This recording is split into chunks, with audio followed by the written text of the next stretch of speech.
नमस्कार श्रोते हो. आकाशवाणी वृत्त विभागाच्या विशेष वार्ता या कार्यक्रमात मी मेघना देशपांडे आपलं सगळ्यांचं मनपूर्वक स्वागत करते. नुकत्याच झालेल्या ब्रिटन भारत मुक्त व्यापार कराराविषयी चर्चा करण्यासाठी आज आपल्याकडे आलेले आहेत अर्थतज्ञ चंद्रशेखर कारखानीस. नमस्कार सर. नमस्कार. चंद्रशेखर कारखानीस हे आपल्या सगळ्यांना आकाशवाणी वृत्त विभागाचे पहिले वृत्त संपादक म्हणून सुपरिचित आहेतच, पण त्याचबरोबर कारखानीस सर हे अर्थतज्ञ अर्थविश्लेषक म्हणूनही कार्यरत आहेत आणि गुंतवणुकीच्या क्षेत्रात विशेषतः सुपरिचित आहेतच. आपण कारखानीस सरांशी गप्पा मारूयात, त्यांच्याकडून माहिती करून घेऊयात. पहिल्यांदा मला विचारायचं आहे की भारत ब्रिटन यांच्यामध्ये हा आत्ता जो मुक्त व्यापार करार झाला, तर हा आत्ताच्या दृष्टीने, आत्ताच्या जागतिक पार्श्वभूमीच्या दृष्टीने कसा महत्वाचा आहे, आणखीन हा मुक्त व्यापार करार म्हणजे काय आणि त्यासाठी लागणारी पार्श्वभूमी आत्ताच्या दृष्टीने कशी तयार झाली होती. तुम्ही आत्ताच उल्लेख केला की आपला व्यापार जो आहे तो अनेक देशांशी आहे, परंतु ब्रिटनचं जे एक नातं आहे ते आपलं वेगळंच आहे. आपल्याला माहिती आहे की ईस्ट इंडिया कंपनी भारतात व्यापार करण्यासाठी आली. हळूहळू त्यांनी आपला जम बसवला आणि ते सत्तेवर जाऊन बसले. बरोबर आहे. जवळजवळ एक 100 वर्ष त्यांनी सत्ता गाजवली. नंतर ती सत्ता ब्रिटिशांच्या हातात गेली 1857च्या संघर्षानंतर. बरोबर आहे. आणि 90 वर्ष त्यानंतर त्यांनी आपल्यावर राज्य केलं. म्हणजे आपण 47 पर्यंत त्यांचे गुलाम होतो. आता ते व्यापार करण्यासाठी आपल्याकडे आले, त्यामुळे त्यांचा उद्देश अगदी स्पष्ट होता की इथून वस्तू स्वस्तात घेऊन जायच्या आणि त्या जगभर फायदा घेऊन विकायच्या. बरोबर आहे. आणि आपण पारतंत्र्यात असताना तेच चालू होतं की कच्चा माल घेऊन जायचा. म्हणजे तुम्हाला माहिती आहे की कापूस घेऊन जायचा, त्याचे कापड बनवायचं, वस्त्र बनवायचे आणि ती भारतात, आणि ते नेताना कर द्यायचे नाहीत.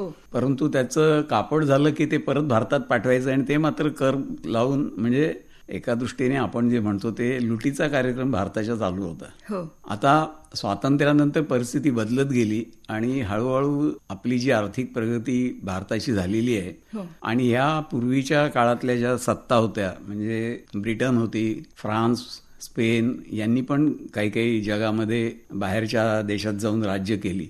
हळूहळू ते मागे पडत चाललेत आणि आत्ता जर आपण पाहिलं तर असं वाटेल की यांना आज जो आपला गुलाम होता त्या देशाबरोबर व्यापार करण्याची इच्छा किंवा प्रयोजन काय आहे, तर त्याचं महत्वाचं प्रयोजन असं आहे की आज आपली जी आर्थिक घोडदौड चालू आहे आणि युरोपियन देशांमध्ये आणि एकंदरीत जगामध्येच आज मंदीची लाट आहे. म्हणजे आपण जर ग्रोथ रेट जो GDP या भाषेत मोजतात तर तो बऱ्याचशा युरोपियन देशांचा 1% किंवा त्याच्याही पेक्षा कमी आहे. आणि इंग्लंडचा 1.1 1.1 आणि आपला 6.5%. त्यामुळे आपली ही जी वाढ आहे, ग्रोथ आहे, ती प्रचंड वाढणार आहे. आणि आपण गेल्या 10 वर्षामध्ये 13व्या नंबरच्या अर्थव्यवस्थेवरून 4थ्यापर्यंत पोहोचलेलो आहोत. आणि येत्या काही वर्षातच अमेरिका आणि चीन नंतरची जागा 3ऱ्या नंबरची भारत मिळवण्याच्या परिस्थितीमध्ये आज आहे. आता त्यातली सद्य परिस्थिती अशी की आपल्याकडे जसं रोजगार निर्मितीचा प्रश्न आहे, तर या देशांमध्येही तो प्रश्न आता खूपच भेडसावू लागलेला आहे. आणि एकंदरीतच सरकारचं उत्पन्न कमी होणं आणि त्यामुळे सरकार चालवण्यासाठी किंवा सुविधा निर्माण करण्यासाठी पैसे कमी पडणं, त्यानंतर परकीय गंगाजळी कमी होणं, या सर्व आघाड्यांवर भारत आज खूप सुस्थितीमध्ये आहे. म्हणजे जगाच्या तुलनेने जर आज आपण पाहिलं तर भारताची सुदृढ अर्थव्यवस्था आहे की जेवढी आज अमेरिकेची सुद्धा नाही. अमेरिकेवर प्रचंड कर्ज आहे. युरोपियन देश सुद्धा आज मंदीमध्ये आहेत, चीन मंदीमध्ये आहे. तर भारताचं 6.5% GDP ग्रोथ रेट हा सगळ्यांना अचंबित करतो. आता याच्या मागे एक थोडंसं ज्याला डेमोग्राफिक डिव्हिडंड म्हणतो आपण, त्याचाही भाग मोठा आहे की आज 140 कोटीची जी आपली लोकसंख्या आहे, तर यामध्ये भारत आज तरुण देश आहे. म्हणजे 30-35 लोकांची मला वाटतं संख्या जवळजवळ 70% आहे आज. बरोबर आहे. आणि या लोकांना काय लागतं, यांना अनेक उत्पादनं लागतात. आपल्याला माहिती आहे की आपल्याकडे आता मॉल निघालेले आहेत, तर ही सगळी तरुण आपली जी पिढी आहे ती सुट्टीच्या दिवशी सगळे मॉल भरून टाकतात. नवे कपडे, नवी पादत्राणं, सौंदर्य प्रसाधनं, काय काय खरेदी करत असतात. तर हे भारताचं जे असं मार्केट आहे आपलं, ते प्रचंड मोठं. आज जगामध्ये एवढं मार्केट नाहीये कोणाचं. बरोबर आहे. तर हे सर्व देशांना खुणावतंय हो. की आपली उत्पादनं विकायला आज संधी फार फार कमी झालेल्या आहेत. तर भारत एक मोठी बाजारपेठ आहे आणि त्याच्यामध्ये आपण गेल्याशिवाय गत्यंतर नाही. त्यामुळे अनेक ब्रिटनच नव्हे तर जर्मन कंपन्या किंवा इतर देशांच्या फ्रेंच कंपन्या, अमेरिकन कंपन्या भारतात येण्यासाठी उत्सुक आहेत. हो. दुसरी गोष्ट, चीनमध्ये मध्यंतरी ज्या काही घडामोडी झाल्या त्यामुळे चीनमधले उद्योग सुद्धा आता बरेचसे भारतामध्ये यायला लागलेले आहेत. तर ही सगळी आशादायक परिस्थिती आहे. त्यामुळे सर्वच देशांना भारताबरोबर व्यापार वाढवण्यामध्ये रस आहे. त्यामुळे ग्रेट ब्रिटनने आपल्याबरोबर व्यापार करायचं ठरवलं. सर, तुम्ही आता म्हणालात की आपल्याकडे 30-35च्या वयोगटातली मोठी लोकसंख्या आहे आणि खरेदी करण्याची क्षमता पण भारतीय लोकांची वाढलेली आहे. पण ही खरेदी करण्याची क्षमता येण्यासाठी जो रोजगार लागतो, त्या रोजगाराच्या बाबतीत या व्यापार कराराचा काही फायदा होऊ शकेल का? नक्कीच. खरं म्हटलं तर हा दोन्ही देशांचा रोजगार निर्मिती हा मोठा उद्देश आहेच. परंतु आपल्याकडे जो आपल्याला माहिती आहे की आत्मनिर्भर भारत वगैरे ज्या काही या सध्याच्या सरकारच्या योजना आहेत, तर त्याच्यामधून MSME म्हणजे ज्याला आपण मीडियम आणि स्मॉल इंडस्ट्रीज असं म्हणतो, मध्यम आणि छोटे उद्योग, तर ह्या कराराचं खूप मोठं एक वैशिष्ट्य असं आहे की याच्यामध्ये ह्या MSME उद्योगांमधून जे काही निर्मिती होते, जी काही उत्पादनं होतात, त्यांना ब्रिटनची बाजारपेठ आपल्याला मोकळी होणार आहे आणि आतापर्यंत त्यावर आपल्याला कर द्यावे लागत होते. त्यातून करातून म्हणजे आपली 99% उत्पादनं आता कर विरहित होणार आहेत. पण आपण उलटही त्या देशाचाही बघावं लागतं. 85% त्यांची उत्पादनं आपल्याकडे कर विरहित भारतात येणार आहेत. कारण असं होतं की जेव्हा द्विपक्षीय असा करार होतो तेव्हा दोन्ही देशांचा स्वार्थ असतोच. बरोबर आहे. आणि स्वाभाविक आहे. त्यामुळे हा करार आपल्याला एका दृष्टीने विन विन असं म्हणता येईल की त्याच्यामध्ये दोन्ही देशांचा फायदा होणार आहे. आणि म्हणून तर ते त्यांचे जे पंतप्रधान आहेत स्टार्मर, त्यांनी तर करार सही करताना असं वक्तव्य केलं की त्यांचा युरोपियन युनियनमधून जेव्हा इंग्लंड बाहेर पडलं, तर ब्रेक्सिट म्हणतात, त्यानंतरची ही सर्वात महत्वाची घटना आहे असं ते म्हणाले. आणि याबरोबर त्याच वेळी पंतप्रधान मोदींचं पण एक महत्वाचं वाक्य मला म्हणजे आठवते की हा फक्त आर्थिक करार नाहीये, परंतु दोन्ही देशांमधल्या जनतेला समृद्धीकडे नेणारा हा एक मार्ग आहे. बरोबर आहे. कारण हा दीर्घ मुदतीचा करार आहे, 10 वर्षाचा हा करार आहे आणि त्या दरम्यान हे सगळे अंमलात येणार आहेत. आता जे काही ठरले ते, आता तुम्ही जे म्हणालात ते की रोजगार निर्मिती, त्याच्यामध्ये काय काय येणार आहे, एक वस्त्रोद्योग आहे, त्यानंतर चर्मोद्योग, अन्न पदार्थ. तर हा रोजगार निर्मितीचा तर उद्देश या सरकारचा निश्चितच आहे.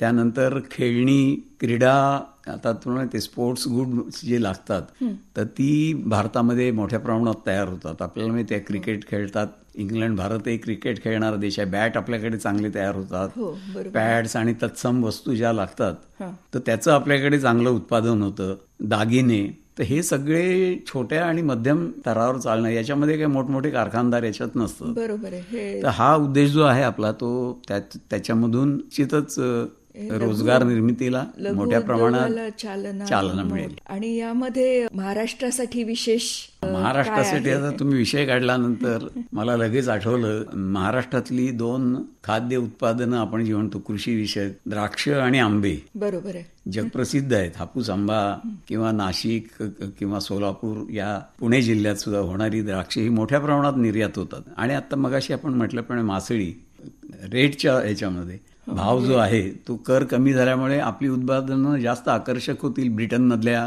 जनतेला. दुसरं एक मला असं वाटतं की आपल्याला आणखी फायदा होणार आहे. त्यात काही आता म्हणजे उद्योग कॉमन आहेत, उदाहरणार्थ वाहन उद्योग. आता आपल्याला पुण्याच्या परिसरात तुम्हाला माहिती आहे की वाहन उद्योगाचं फार मोठं क्लस्टर आहे. मोठमोठ्या कंपन्या जागतिक भारतीय स्तरावरच्या इथे कार्यरत आहेत. म्हणजे आंतरराष्ट्रीय क्षेत्रात ऑटोमोबाईल हब म्हणून भारताकडे आज पाहिलं जातं, बघितलं जातं. तर त्यामुळे पुणे परिसरातल्या कंपन्यांना, विशेषतः ज्या काही कंपन्या स्पेशल असे सुटे भाग या वाहन उद्योगासाठी बनवतात, तर त्यांना नक्कीच इंग्लंडच्या मोठ्या ऑर्डर्स मिळू शकतील. की औषध आपली अमेरिकेत जी लोक औषधं वापरतात 50% भारतातली औषधं आहेत. हो. भारताचा प्रचंड औषध उद्योग हा निर्यातीत आघाडीवर आहे. तर ती संधी आपल्याला त्या करारामुळे इंग्लंडमध्येही मिळेल आणि त्यांच्याकडून आपलं या औषध विषयामधलं नवं संशोधन किंवा नवीन औषधं याचाही आपल्याला फायदा मिळणार आहे. त्यांच्याकडची तरुण पिढीला आता बरं वाटेल की इम्पोर्टेडची जी आपल्याकडे क्रेज असते त्यांची सौंदर्य प्रसाधनं सुद्धा स्वस्त होणार आहेत. त्यानंतर त्यांच्या महागड्या मोटर गाड्या त्या आपल्या इथे भारतात येतील. तो एक थोडासा भारतीय उद्योगाच्या दृष्टीने चिंतेचा विषय राहील. परंतु मला वाटतं अजूनही आपल्याकडची जी वाहनांचं उत्पादन आहे मला वाटतं त्यामध्ये जास्त फायदा इलेक्ट्रिक वाहनांसाठी होऊ शकेल की जी अजून आपल्याकडे प्राथमिक अवस्थेत आहेत. नाही, एकंदरीतच पारंपरिक ऊर्जा क्षेत्रामध्ये आपलं त्याच्यामध्ये सहकार्य मोठ्या प्रमाणात वाढणार आहे. दुसरं म्हणजे त्यांच्याकडची वैद्यकीय उपकरणं आपल्याकडे हॉस्पिटलमध्ये टेस्ट करण्यासाठी लागणारी ती पण आपल्याकडे आता येतील आणि त्याच्यावर भारताने कर कमी केलेले आहेत. दुसरं म्हणजे अवकाश आणि विमान उद्योगात म्हणजे ज्याच्यामध्ये आपल्याला पुढे काही भरारी मारायची आहे तर त्याच्यावर सुद्धा भारताने कर कमी केलेले आहेत. तर सर्व दृष्टिकोनांनी जर आपण पाहिलं तर आपली जी मगाशी मी म्हटलं की 6.5% आपली GDP या दराने आपली अर्थव्यवस्था वाढते आहे. तर त्याला या करारामुळे नक्कीच एक बूस्ट मिळेल. मला असं वाटतं की आपली जबाबदारीही जास्त वाढली असेल की म्हणजे आपल्याला उत्पादनांच्या दर्जावर जास्त लक्ष ठेवायला लागेल. मला असं वाटतं की हे एक आपल्या कंपन्यांना सुसंधी आहे की तुम्ही आपल्या उत्पादनांचा दर्जा नक्कीच आंतरराष्ट्रीय स्तरावरचा ठेवावा लागेल.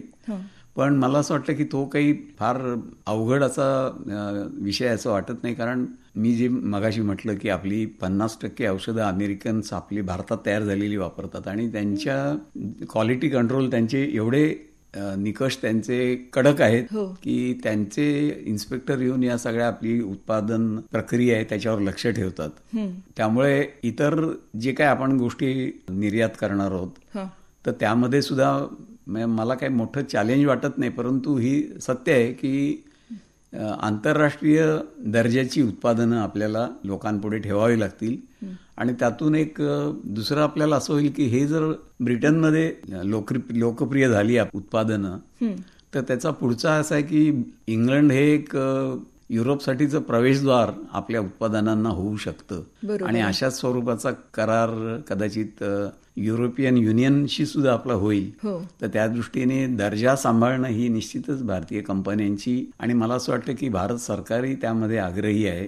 तर हा महत्वाचा मुद्दा नक्कीच आहे. बरोबर आहे. एक गोष्ट मला सांगायची राहिली आहे, शेवटची सांगतो की या कराराचं आणखीन एक वैशिष्ट्य असं सांगता येईल की भारताने एवढ्या सवलती आतापर्यंत कधीच कोणाला दिल्या नव्हत्या. बरोबर आहे. अशा प्रकारचे जे आपण पूर्वी करार करायचो तेव्हा भारताची एक भूमिका बचावात्मक असायची की आपल्या अर्थव्यवस्थेवर याचा दुष्परिणाम होईल का, आपली परकीय गंगाजळी कमी होईल का, कारण हे देवाणघेवाण आहे ना याच्यामध्ये. बरोबर आहे.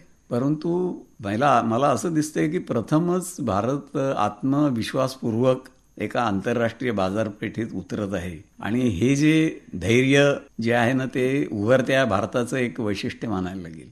नक्कीच खूप छान सांगितलं सर आपण की हे महत्वाचं आहे की इतके दिवस आपण जे बचावात्मक आपली भूमिका होती आंतरराष्ट्रीय बाजारपेठेत त्यापेक्षा जास्त आपण आता जास्त आत्मविश्वासपूर्वक आंतरराष्ट्रीय बाजारपेठेत उतरत आहोत. आणखीन त्याचा नक्कीच जगाच्या पटलावर एक वेगळा परिणाम दिसून येईल आणि हेही खरं आहे की नवीन कराराबरोबर नव्या जबाबदाऱ्या नवी आव्हानं आपल्या पुढे आलेली आहेत. पण मला असं वाटतं की ही आव्हानं पेलण्याची तयारी आणि ह्या जबाबदाऱ्या सांभाळण्याची तयारी आपल्या युवा पिढीमध्ये नक्कीच आहेत. सर आपण आकाशवाणीमध्ये आलात इथे स्टुडिओमध्ये आणि आम्हाला खरोखर महत्वाची बातमी दिली. कारण अशा करारांबद्दल आम्ही वाचतो पण त्याच्यामध्ये मनात प्रश्न बरेच असतात की याच्यामधून नक्की आपल्यासाठी काय आहे हे आज आम्हाला आपण अगदी सोप्या भाषेत समजावून दिलं. आपले मनपूर्वक आभार. धन्यवाद. धन्यवाद.